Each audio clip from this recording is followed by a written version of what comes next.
slandered me at our coming-of-age ceremony for ruining her dress, instead of denying it and refusing to apologize, as I had done in my stepsister previous life. That led to a beating by my brother. I cooperated with her and admitted my mistake. I lowered my head and pretended regretful, saying, "Dylan, you're right. I messed up. I should apologize to Sophie. 2 days ago, Sophie had wrecked the gown, turned blame on me. She didn't need proof." A few tears, and everyone pointed fingers at me, again swallowing anger. I gave her the best smile I could fake. "I've thought days now. Regret what happened. Please forgive me, Sophie." She blinked in shock.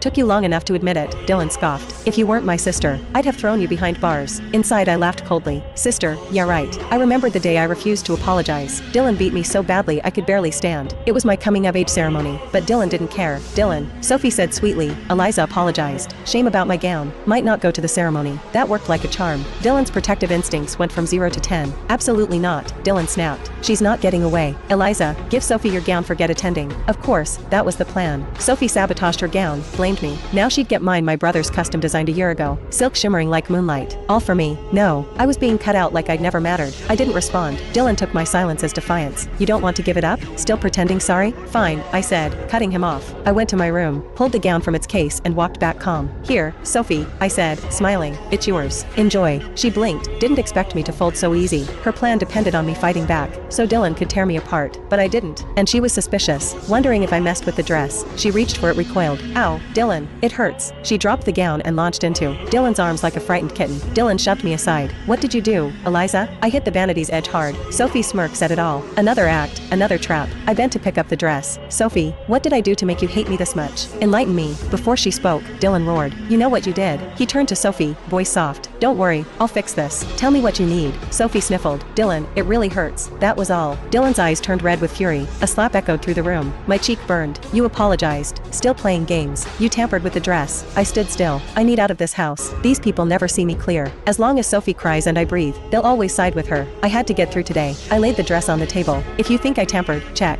I was done explaining. I changed into a sky blue dress. When I walked out, Dylan had the gown in pieces on the table. Sophie hovered, watching his move. He flipped it inside out, found nothing. Sophie's brows furrowed. Did I get it wrong? Then footsteps. They looked up and saw me in that sky blue dress. We locked eyes. She flinched. I let a small smirk tug my lips. "So, find anything?" Dylan looked embarrassed. "No." Before he spoke, Sophie stepped in. Voice sugar-coated. "Don't be mad, Eliza." My hand cramped. Dylan overreacted. "He thought you hurt me. My fault. How could she blame you?" Dylan grumbled. "She brought this on herself." I picked up the gown and turned to Sophie. "You still want this?" She hesitated. Wanted it bad, but timing wasn't right. She put on her best generous face. "Forget it. I know you love this gown." I made Dylan mad. "So we're even, okay? We're sisters, right?" Dylan relaxed, throwing in one last jab. "She's letting you off. But mess with Sophie again, I swear." Before he finished, Dylan's eyes widened in shock, staring at me, unable to believe